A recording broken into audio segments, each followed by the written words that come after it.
Hello, my friend. It's me, Pat Sloan, here on my daily video, being nice and cozy with a mug of coffee. Yes, it's still chilly and wet here in Virginia. I don't know what that is. It's like fall came in wet. I don't mind fall coming, but why has it got to be wet?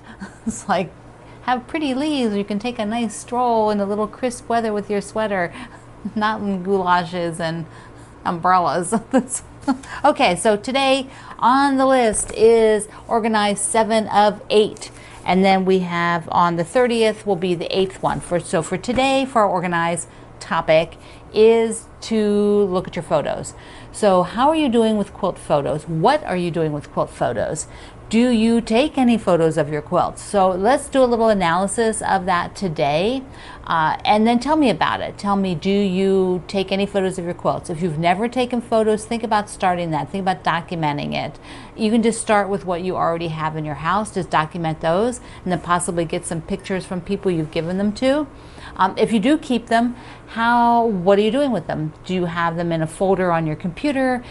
Do you print them and put them in an album? Have you thought about doing a printed book? Like you can go to Shutterfly or one of those, there's many places you can get a book printed, and you can just take all your digital photos and put them in there and then print a hard copy book or a soft copy book. So I am thinking a lot about the documentation because I'm starting my own quilt reduction and documentation project. Sounds like some government thing, doesn't it? The quilt reduction documentation, like QRD, the alphabet, QRD project. So quilt reduction documentation. I have updated my gallery, link below here under the video, also in the top nav bar at my websites. It says Quilt Gallery. I added a lot of the pictures for this year. I have like 46 documented projects for this year, and so I'm sure I'll get to 50 by the end of December if I haven't missed one. I have a lot of last year's. I'm not sure if they're all of them, so I have to check that. Well, it'll probably get checked as I do the documentation project. So what I'll be doing is getting the quilts first that we will be donating somewhere. Find a place locally because I'm not going to ship that many. I have probably close to 700 projects that I've made over 30 years of quilting. So there's a lot of quilts that I won't be keeping because we just do not have space. I mean, I can't keep adding to them, and now it's time to let somebody else enjoy them. So I will be documenting them and then adding them to the gallery. But you can, you don't have to do that as elaborate. I just like to be able to see them. I'd like to be able to scroll that page, and I want to be able to see them over time and be able to look at them. But just creating an album yourself so that you can go back through, which I have that as well. I have a lot of older ones that are before digital, really. They are before digital, so I took pictures of the quilts, and I have those in a photo album. So I might get those scanned even sometime way down the road. Those are low priority. High priority is the ones that we first want to donate, since I have to make some space so that we just don't have wall-to-wall quilts in the storage room. Storage room is full, so it needs to be loosened up some, so we can use it for doing some other things too in the house. So that's kind of my personal thing, what I'm working on. And I'm gearing up. I'm getting ready to sort of put that in full-blown motion, which means every day I'm going to take some time to work on it. And that's something you can do for any kind of a long-term project, such as documenting your quilts, is just do a little bit every day, or designate one day a week. Okay, this is documentation day, and so every Thursday I will spend at least an hour, something like that. Because if you don't have those goals set, it just doesn't happen. If you don't say, I'm going to do this on Thursday, and when Thursday comes, you actually do it. It's on your calendar, it's a scheduled item, and so you do it. It's easy to just push those things off, isn't it? Just not do them. But I'm at the point where it needs to be done because it's just too much. And I'm not stopping to make quilt. I'm not stopping quilting. So, I'm going to be making more quilts for a very long time. So we need to move some out. Okay, so on another project I'm doing, first, before, I don't have the November one done yet. I haven't even started it, but it will get there before November 1st. And worst case, it'll be on November 1st, but I think it will probably get there by the end of the week. So it'll be on my project to do in the next couple of days. Today, I'm doing a marketing presentation for my fabric line. And so I want to show you one of the things I'm going to be showing the shops is for my free pattern, the Garden Path.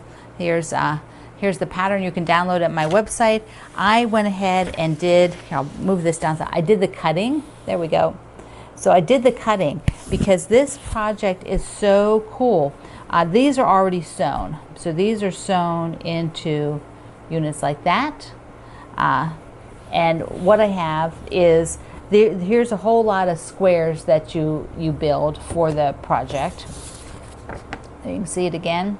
So it's squares and rectangles, and then you sew these big units, a big red strip and a skinny white strip together, and then you subcut into these units. Then these two sizes go around squares. So it is super fun, super fast, and I am so excited. So I'm doing the red, white, and blue version, and then I can't wait to have that done so I can hang it this and use it this summer when we get into that sort of part of the season. So I also have got pre-cuts of my own fabric in. So here are the 2.5-inch strips and the 5-inch squares. These are good for Oh My Stars, and also on the back of them they show all the fabrics, which is super nice. And then the layer cake of Morrison Park. So these are all available at the link below, or you can ask your favorite shop if they ordered it for you and you can get it from them. So that's always good. And for those of you who are looking, these came back in stock, my perfect box of neutrals. There we go. They're like the go-to colors that I piece with, and I can do actually a lot of machine quilting with. And so it's nice to have a set of go-to colors. So if you just keep those in stock all the time, so this is a great way to try the ones out that I use and see if they work for you and the kind of fabrics that you work with.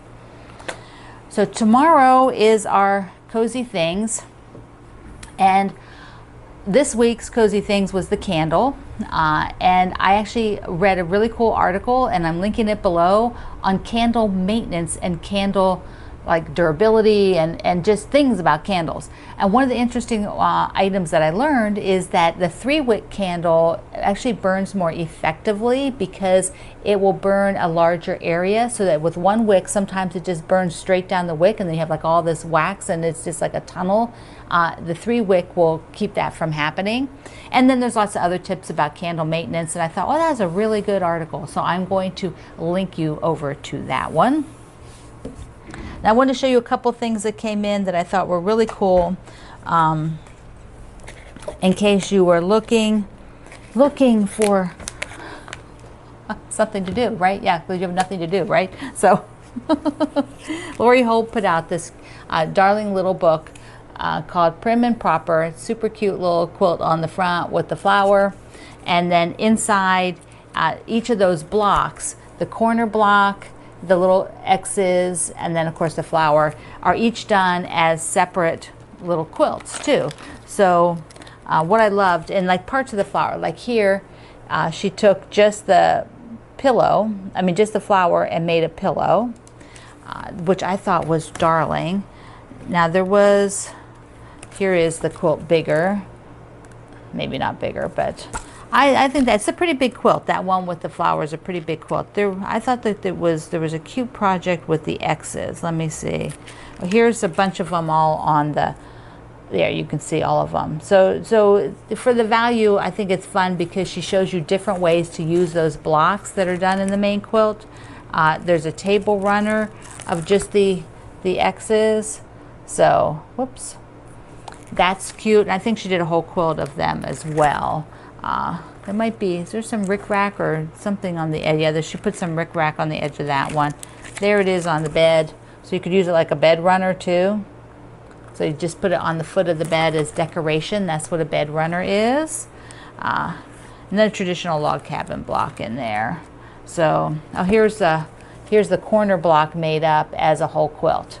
So this book is really nice. And if you like that flower, I think it's super cute. That one flower is a pillow, but the urn is really neat too. And if you didn't want it this big, you could just stop at the middle. You could just do those little X's all the way around. You wouldn't need to do, well, no, you can't do that, can you? You could just stop at the little inner border, the little scallop rather, and you could just have a smaller wall hanging if you didn't want a whole quilt with that.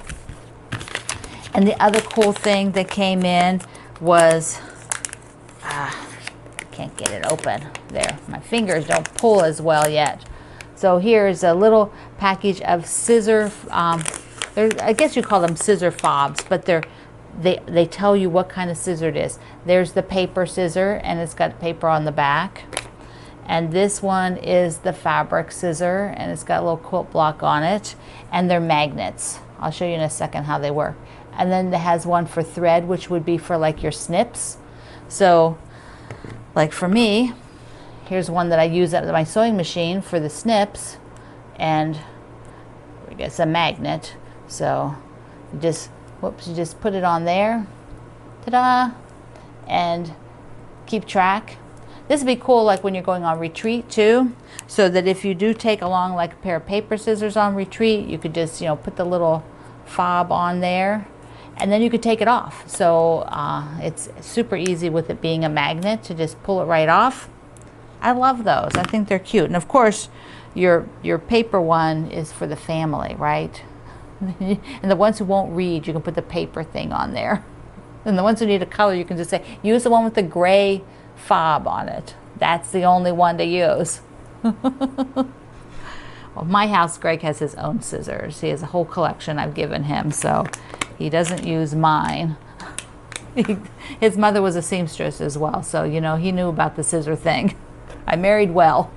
All right, my friend, we're talking photos today. Let me know about yours. All the links below. They help support my small family business, and we appreciate you, Greg and I, so much. We love you. Mwah.